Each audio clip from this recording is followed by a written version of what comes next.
اللہ علیہ وسلم نے فرمایا میرا رب کریم جب کسی کو بیمار کرتا ہے نا تو پھر اللہ فرشتوں کو بھیجتا ہے، فرماتا ہے جب پتہ کر کے آؤ کسی سے میری شکایت تو نہیں کر رہا۔ تو فرشتے جا کے عرض کرتے ہیں مالک اس کے پاس تو جو بھی آیا نا اس نے یہی کہا کہ الحمدللہ جس حال میں اللہ نے رکھا ہے میں راضی ہوں۔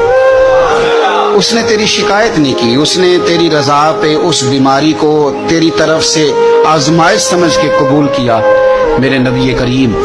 علیہ السلام فرمانے لگے، رب فرماتا ہے فرشتوں گواہ ہو جاؤ، اگر میں اسے اس بیماری سے شفا دوں گا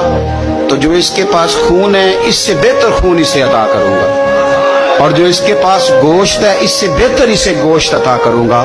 اور اگر میں اسے اس بیماری میں وفات دوں گا تو پھر میں اسے جنت عطا کروں گا۔ اگر شفا دوں گا تو بہترین شفا دوں گا، اور اگر وفات دوں گا تو پھر جنت دوں گا۔ جب آپ حوصلے کے ساتھ چیزوں کو قبول کرتے، جب آپ کی طبیعت کے اندر صبر چھلکتا